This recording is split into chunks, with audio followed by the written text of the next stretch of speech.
अथ गीता महात्म्य। गीता शास्त्रमिदं पुण्यं यः पठेत् प्रयतः पुमान् विष्णो पदं वाप्नोति भयशोकादिवर्जितः। गीताध्ययनशीलस्य प्राणायामपरस्य च नैव सन्ति पापानि पूर्वजन्मकृतानि च। मलनिर्मोचनं पुंसां जलस्नानं दिने दिने सकिद्गीताम्बस्नानं संसारमलनाशनं। गीता सुगीता कर्तव्या किमन्ये शास्त्रविस्तरे या स्वयं पद्मनाभस्य मुखपद्माद्विनिसृता। भारतामृतसर्वस्वं विष्णोर्वक्त्राद्विनिश्रितं। गीता गङ्गोत्कम्पित्वा पुनर्जन्म न विद्यते। सर्वोपनिषदो गावो दोग्धा गोपालनन्दन। पार्थो वत्सः सुधीर्भोक्ता दुग्धं गीतामृतं महत्। एकं शास्त्रं देवकी पुत्र गीत मेको देवो देवकी पुत्र एव। एको मंत्रस्य नामानि यानि कर्माप्येकं तस्य देवस्य सेवा। हे कृष्ण गोविंद हरे मुरारे हे नाथ नारायण वासुदेवा। श्रीमद्भगवद गीता का एक संक्षिप्त परिचय। ओम श्री परमात्मने नमः। यस्यांगेऽखिल सृष्टि सौष्ठवमिदं प्रोतं सदा वर्तते। या लीला श्रवणेन दुर्जय मनः शीघ्रं हरोरुध्यते। नाम्नैकेनि यस्य पापनिरतो जीवो भयान्मुच्यते। वशीकृत्य तु फाल्गुनं करुणया गीता दुहे नो नमः। जिन भगवान श्री कृष्ण के अंग में संपूर्ण सृष्टि का सौंदर्य ओतप्रोत है, जिनकी लीला का श्रवण करने से दुर्जय मन भी शीघ्र ही भगवान में ठहर जाता है, जिनका एक नाम लेने मात्र से पाप में आसक्त जीव भी भय से मुक्त हो जाता है, और जिन्होंने अर्जुन को बछड़ा बनाकर कृपापूर्वक गीता रूपी दूध को दुहा, उन्हें हम प्रणाम करते हैं। श्रीमद् भगवत गीता बेसुका अद्वितीय ग्रंथ है। इस पर अब तक न जाने कितनी टीकाएं लिखी जा चुकी हैं, लिखी जा रही हैं और भविष्य में लिखी जाएंगी, पर इसके गूढ़ भाव का अंत न आया है न आएगा।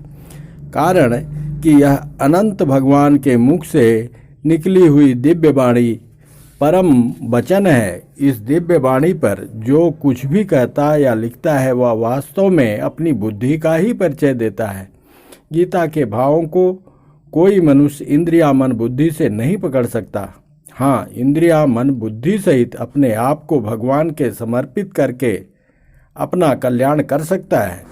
जो अपने आप को भगवान के समर्पित कर देता है, उनके शरणागत हो जाता है, उस पर गीता ज्ञान का प्रभाव स्वतः आ जाता है। तात्पर्य है कि गीता को समझने के लिए शरणागत होना आवश्यक है। अर्जुन भी जब भगवान के शरणागत हुए तभी भगवान के मुख से गीता का प्राकट्य हुआ, जिससे अर्जुन का मोह नष्ट हुआ और उन्हें स्मृति प्राप्त हुई। नष्टो मोह स्मृतिर्लब्धा। गीता ज्ञान को जानने का परिणाम है वासुदेवः सर्वम का अनुभव हो जाना। इसके अनुभव में ही गीता का पूर्णता है। यही वास्तविक शरणागति है। तात्पर्य है कि जब भक्त शरीर इंद्रिया मन बुद्धि सहित अपने आप को भगवान के समर्पित कर देता है, तब शरणागत मैंपन नहीं रहता, प्रत्युत केवल शरण्य भगवान ही रह जाते हैं, जिनमें मैं तू यह वह चारों का ही सर्वथा अभाव है। इसलिए जब कोई महात्मा गीता को जान लेता है तब वह मौन हो जाता है। उसके पास कुछ कहने या लिखने के लिए शब्द नहीं रहते। वह साधकों के प्रति गीता के विषय में कुछ भी कहता है तो वह शाखा चंद्र न्याय से संकेत मात्र होता है। जय श्री कृष्ण। हे कृष्ण गोविंद। गीता प्रथम अध्याय धृतराष्ट्रवाद। धर्म क्षेत्रे कुरुक्षेत्रे समवेतायुत्सव माम का पांडवाशैव किम कुरुवत संजय। धृतराष्ट्र बोले, हे संजय, धर्म भूमि कुरुक्षेत्र में इकट्ठे हुए युद्ध की इच्छा वाले मेरे और पांडु के पुत्रों ने भी क्या किया। यह व्याख्या विशेष व्याख्या है। यह हिंदू संस्कृति की विलक्षणता है कि इसमें प्रत्येक कार्य अपने कल्याण का उद्देश्य रखकर सामने रखकर करने की प्रेरणा की गई है।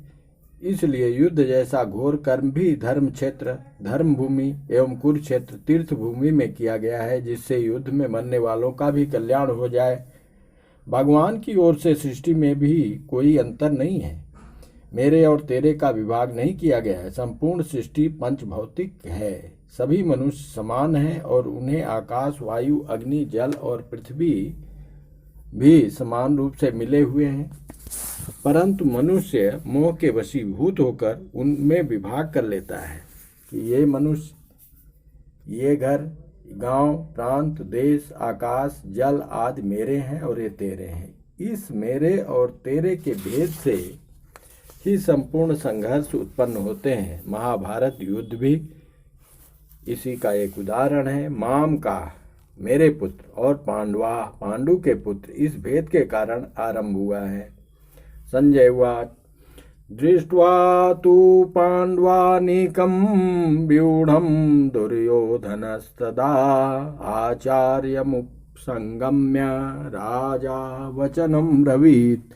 संजय बोले, उस समय वज्रव्यूह से खड़ी हुई पांडव सेना को देखकर और द्रोणाचार्य के पास जाकर राजा दुर्योधन यह वचन बोला, पश्येतां पांडुपुत्राणामाचार्य महतिं चमूं व्यूढ़ां द्रुपदपुत्रेण तव शिष्येण धीमता।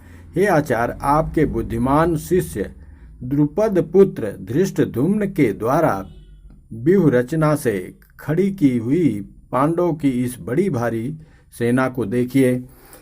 अत्र सूरा महेश्वासा भीमार्जुन समायुधि योधानो विराटस्य द्रुपदस्य महारथ दृष्टकेतुश्चिकेतान् काशीराजस्य वीर्यवान् पुरुजित् कुन्तिभोजस्य सैभ्यस्य नरपुंगव युधामन्युश्च विक्रांत उत्तमोजास्य वीर्यवान् सभद्रो द्रुपदेयास्य सर्वैव महारथा।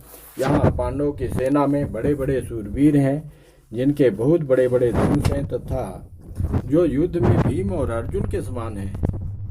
उनमें युधान, सात्विकी, राजा विराट और महारथी द्रुपद भी हैं। दृष्टकेतु और चेकतान तथा पराक्रमी काशी राज भी है। पुरोजित और कुंती भोज, ये दोनों भाई तथा मनुष्यों में श्रेष्ठ सैफ भी है। पराक्रमी युधामन्यु है, पराक्रमी उत्तमौजा भी है।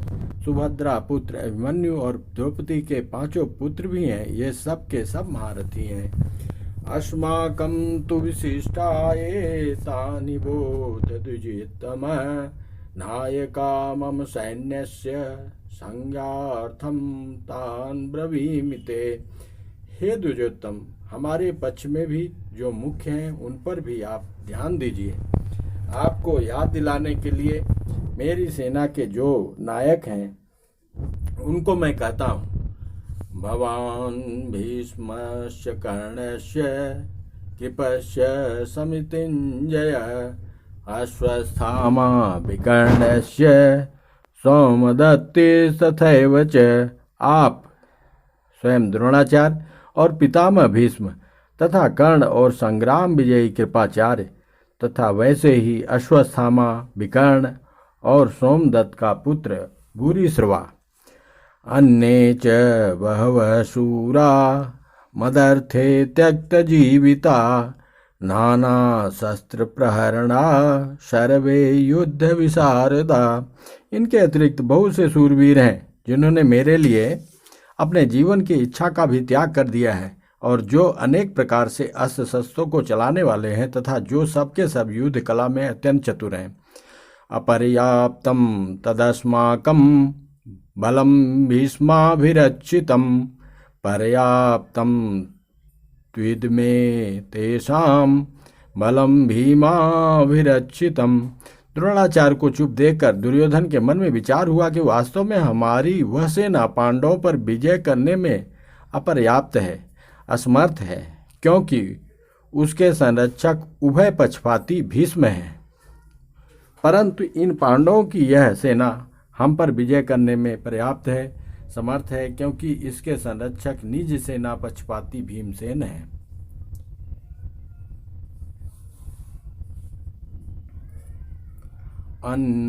अयनेषु च सर्वेषु यथा भागं वस्थिता भीष्ममेवाभिरक्षन्तु भवन्तः सर्व एव हि।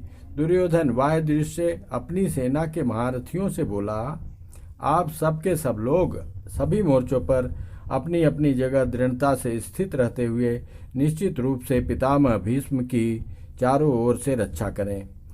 तस्य संजन्य हर्षं कुरु वृद्ध पितामह सिंहनादं विनोदोष्ये शंखं दद्मो प्रतापवान।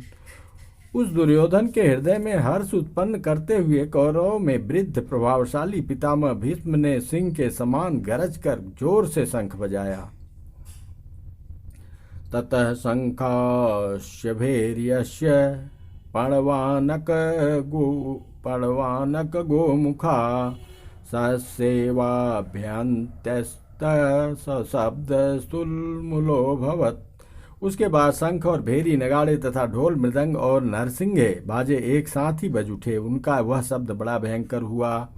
ततः श्वेते है युक्ते महति संदने स्थितो माधव पांडवाश्चैव दिव्यो शंखो प्रदद्मतु। उसके बाद सफेद घोड़ों से युक्त महान रथ पर बैठे हुए लक्ष्मीपति भगवान श्री कृष्ण और पांडपुत्र अर्जुन ने भी दिव्य शंखों को बड़े जोर से बजाया। पांचजन्यम ऋषिकेशो देवदत्तम धनंजय पौंड्रम दम्भो महाशंखम भीमकर्मावृकोदर। अंतर्यामी भगवान श्री कृष्ण ने 5 जन नामक तथा धनंजय अर्जुन ने देवदत्त नामक शंख बजाया और भयानक कर्म करने वाले वृकोदर भीम ने पौंड्र नामक महाशंख बजाया। अनंत विजयम राजा कुंती पुत्रो युधिष्ठिर नकुलः सदेवस्य सुघोषमणिपुष्पको। कुंती पुत्र राजा युधिष्ठिर ने अनंत विजय नामक शंख बजाया और नकुल और सहदेव ने सुघोष और मणिपुष्पक नामक शंख बजाए। काश्यस्य परमेश्वास शिखंडी च महारथ धृष्टद्युम्नो विराटस्य सात्विकीश्चापराजित द्रुपदो द्रुपदेयास्य सर्वशः पृथ्वीपते सौभद्रस्य महाबाहो शंखं दद्मो पृथक पृथक। हे राजन, श्रेष्ठ धनुष वाले काशीराज और महारथी शिखंडी तथा धृष्टद्युम्न एवं राजा विराट और अजेय सात्विकी राजा द्रुपद और द्रौपदी के 5 पुत्र था लंबी लंबी भुजाओं वाले सुभद्रा पुत्र अभिमन्यु, इन सब ने सब ओर से अलग अलग अपने अपने शंख बजाए। सघोषो धार्तराष्ट्राणां हृदयान् व्यधारयत् नभस्य पृथ्वीं चैव तुमुलो व्यनुनादयन्। और पांडव सेना के शंखों के उस भयंकर शब्द ने आकाश और पृथ्वी को भी गुंजाते हुए अन्यायपूर्वक राज हड़पने वाले दुर्योधन आदि के हृदय विदीर्ण कर दिए। अथ व्यवस्थितान् दृष्ट्वा धार्तराष्ट्रान् कपिध्वज प्रवृत्ते शास्त्र संपाते धनुर्धम्य पांडव ऋषिकेशं तदा वाक्यमिदमाह महीपते। हे महीपते, धृतराष्ट्र अब शस्त्र चलाने की तैयारी हो ही रही थी कि उस समय अन्यायपूर्वक राज्य को धारण करने वाले राजाओं और उनके साथियों को व्यवस्थित रूप से सामने खड़े हुए देखकर कपिध्वज पांडुपुत्र अर्जुन ने अपना गांडीव धनुष उठा लिया और अंतर्यामी भगवान श्री कृष्ण से यह वचन बोले। अर्जुन उवाच सेनयोरुभयोर्मध्ये संस्थापयमेच्युत यावदेता निरीक्षेऽहं योद्धुकामानवस्थितान् कैर्मया सह योद्धव्यमस्मिन् रणसमुद्र में। अर्जुन बोले, हे अच्युत, दोनों सेनाओं के मध्य में मेरे रथ को आप तब तक खड़ा कीजिए जब तक मैं युद्ध क्षेत्र में खड़े हुए इन युद्ध की इच्छा वालों को देख न लूं कि इस युद्ध रूप उद्योग में मुझे किन किन के साथ युद्ध करना योग्य है। योष्यमानान् वेक्षेऽहं ययेतेऽत्र समागता धातराष्ट्रस्य दुर्बुद्धेर्युद्धे प्रियचिकीर्षव। दुष्ट बुद्धि दुर्योधन का युद्ध में प्रिय करने की इच्छा वाले जो ये राजा लोग इस सेना में आए हुए हैं, युद्ध करने को उतावले हुए, इन सबको मैं देख लूं। संजय उवाच इव मुक्तो ऋषिकेशो गुडाकेशेन भारत सेनयोर्भयोर्मध्ये स्थापयित्वा रथोत्तमम् भीष्मद्रोण प्रमुक्तः सर्वेषां च महीक्षिताम् उवाच पार्थ पैशेतान् संवेतान् कुरुनिति। संजय बोले, हे भरतवंशी राजन, निद्रा विजयी अर्जुन के द्वारा इस तरह कहने पर अंतर्यामी भगवान श्री कृष्ण ने दोनों सेनाओं के मध्य भाग में पितामह भीष्म और आचार्य द्रोण के सामने तथा संपूर्ण राजाओं के सामने श्रेष्ठ रथ को खड़ा करके इस प्रकार कहा कि हे पार्थ, इन इकट्ठे हुए कुरुवंशियों को देख। व्याख्या। युद्ध के लिए एकत्र हुए इन कुरुवंशियों को देख, ऐसा कहने में भगवान की यह गूढ़ाभिसंधि थी कि इन कुरुवंशियों को देखकर अर्जुन के भीतर छिपा हुआ कौटुंबिक ममता युक्त मोह जागृत हो जाए और मोह जागृत होने से अर्जुन जिज्ञासु बन जाए, जिससे अर्जुन का तथा उसके निमित्त से भावी मनुष्यों का भी मोह नाश करने के लिए गीता का महान उपदेश दिया जा सके।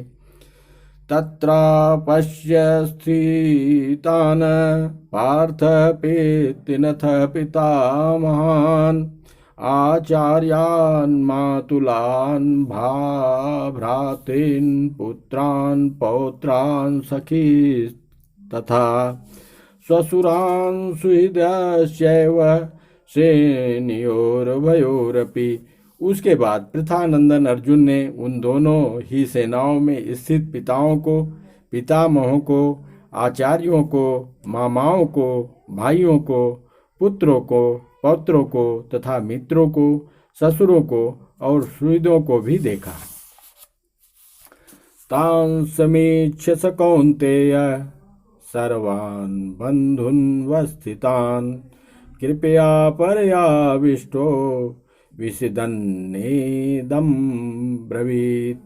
अपनी अपनी जगह पर स्थित उस संपूर्ण बांधवों को देखकर वे कुंती नंदन अर्जुन अत्यंत कायरता से युक्त होकर विषाद करते हुए ऐसा बोले। अर्जुन उवाच दृष्टेयं स्वजनं कृष्ण युष्वं समुपस्थितं सीदन्तिमं गात्राणि मुखं च परिशुष्यति वेपयुष्य शरीरे मे रोमहर्षस्य जायते गांडीवं संस्ते हस्त्वा त्वक्कैचैव परिदह्यते न च शक्नोम्यवस्थातुं भ्रमतीव च मे मनः। अर्जुन बोले, हे कृष्ण, युद्ध की इच्छा वाले इस कुटुंब समुदाय को अपने सामने उपस्थित देखकर मेरे अंग शिथिल हो रहे हैं और मुख सूख रहा है तथा मेरे शरीर में कपकपी आ रही है एवं रोकटे खड़े हो रहे हैं, हाथ से गांडीव धनुष गिर रहा है और त्वचा भी जल रही है। मेरा मन भ्रमित सा हो रहा है और मैं खड़े रहने में भी असमर्थ हो रहा हूँ। निमित्तानि च पश्यामि विपरीतानि केशव न च श्रेयोनुपश्यामि हत्वा स्वजनमाहवे। हे केशव, मैं लक्षणों शकुनों को भी विपरीत देख रहा हूँ और युद्ध में स्वजनों को मारकर से लाभ भी नहीं देख रहा हूँ। न कांचे विजयम कृष्ण न च राज्यम सुखानि च किं नो राज्येन गोविंद किं भोगैर्जीवितेन वा। हे कृष्ण, मैं न तो विजय चाहता हूँ, न राज्य चाहता हूँ, न सुखों को ही चाहता हूँ। हे गोविंद, हम लोगों को राज्य से क्या लाभ, भोगों से क्या लाभ, अथवा जीने से भी क्या लाभ। ईशामर्थे कांक्षितं नो राज्यं भोगा सुखानि च तैमेव स्थिता युद्धे प्राणांस्तक्त्वा धनानि च। जिनके लिए हमारी राज्य भोग और सुख की इच्छा है, वे ही सब अपने प्राणों की और धन की आशा का त्याग करके युद्ध में खड़े हैं। आचार्या पितरः पुत्राः तथैव च पितामहा मातुला श्वशुरा पौत्रा श्याला सम्बन्धिनस्तथा तथा एतान् हन्तुमिच्छामि दन्तो मधुसूदन अपि त्रैलोक्यराजस्य हेतो किं नु मही कृते। आचार्य, पिता, पुत्र और उसी प्रकार पितामह, मामा, ससुर, पौत्र, साले तथा अन्य जितने भी संबंधी हैं, मुझ पर प्रहार करने पर भी मैं इनको मारना नहीं चाहता। और हे मधुसूदन, मुझे त्रैलोकी का राज्य मिलता हो तो भी मैं इनको मारना नहीं चाहता। फिर पृथ्वी के लिए तो मैं इनको मारू ही क्या। निहत्य धार्तराष्ट्रान् का प्रीति स्या जनार्दन पापमेवाश्रयेदस्मान् हत्वेतानाततायिन। हे जनार्दन, इन धृतराष्ट्र संबंधियों को मारकर हम लोगों को क्या प्रसन्नता होगी। इन आताइयों को मारने से तो हमें पाप ही लगेगा। तस्मान्नार्हा वयं हन्तुं धार्तराष्ट्रान् स्वबन्धवान् स्वजनं हि कथं हत्वा सुखिनः स्याम माधव। इसलिए अपने बांधव इन धृतराष्ट्र संबंधियों को मारने के लिए हम योग्य नहीं हैं, क्योंकि हे माधव, अपने कुटुंबियों को मारकर हम कैसे सुखी होंगे। यद्येते न पश्यन्ति लोभोपहत चेस कुलक्षय कृतं दोषं मित्रद्रोहे च पातकम् कथं न गेयम् अस्माभिः पापादस्मान् निवर्तितुं कुलक्षय कृतं दोषं प्रपश्य वीर्जनार्दन। यद्यपि लोभ के कारण जिनका विवेक विचार लुप्त हो गया है, ऐसे वे दुर्योधन आदि कुल का नाश करने से होने वाले दोष को और मित्रों के साथ देश करने से होने वाले पाप को नहीं देखते। तो भी है जनार्दन, कुल का नाश करने से होने वाले दोष को ठीक ठीक जानने वाले हम लोग इस पाप से निवृत्त होने का विचार क्यों न करें। कुल क्षय प्रणश्यन्ति कुल धर्मा सनातना धर्मे नष्टे कुलम कृष्णम धर्मो विभोच्युत। कुल का क्षय होने पर सदा से चलते आए कुल धर्म नष्ट हो जाते हैं और धर्म का नाश होने पर बचे हुए संपूर्ण कुल को अधर्म दबा लेता है। अधर्माभिभुवात् कृष्ण प्रदुष्यन्ति कुल स्त्रिय स्त्री सुदेष्टा सुवाष्णेय जायते वर्ण संकर। हे कृष्ण, अधर्म के अधिक बढ़ जाने से कुल की स्त्रियां दूषित हो जाती हैं और हे वाष्णेय, स्त्रियों के दूषित होने पर वर्ण संकर पैदा हो जाते हैं। संकरो नरकायैव कुलग्नाम कुलस्य च पतन्ति पितरो ह्योषाम लुप्त पिंडोदक क्रिया। वर्ण संकर कुलघातियों को और कुल को नरक में ले जाने वाला ही होता है। श्राद्ध और तर्पण न मिलने से इन कुलघातियों के पितर भी अपने स्थान से गिर जाते हैं। दोषैर्ते कुलघ्नाम वर्ण संकर कार के उसादंते जाति धर्मा कुल धर्माश शाश्वता। इन वर्ण संकर पैदा करने वाले दोषों से कुलघातियों के सदा से चलते आए कुल धर्म और जाति धर्म नष्ट हो जाते हैं। उत्सन्न कुल धर्माणाम मनुष्याणाम जनार्दन नरके नियतम वासो भवत्यनुसुषुमा। हे जनार्दन, जिनके कुल धर्म नष्ट हो जाते हैं उन मनुष्यों का बहुत काल तक नरकों में वास होता है, ऐसा हम सुनते आए हैं। अहोवत महत् पापम कर्तुम व्यवसिता वयम यद्राज्य सुखलोभेन हंतुम स्वजन मुद्यता। यह बड़े आश्चर्य और खेद की बात है कि हम लोग बड़ा भारी पाप करने का निश्चय कर बैठे हैं, जो कि राज्य और सुख के लोभ से अपने स्वजनों को मारने के लिए तैयार हो गए हैं। यदि माम प्रतिकारम शस्त्रम शस्त्रपाणय धातराष्ट्रारणे हन्योस्तन्मे क्षेमतरम भवेत्। अगर ये हाथों में अस्त्र शस्त्र लिए हुए धृतराष्ट्र के पक्षपाती लोग युद्ध भूमि में सामना न करने वाले तथा शस्त्र रहित मुझे मार भी दें तो वह मेरे लिए बड़ा ही हितकारक होगा। संजय उवाच एव मुक्त्वार्जुन संख्ये रथोपस्थोपाविशत्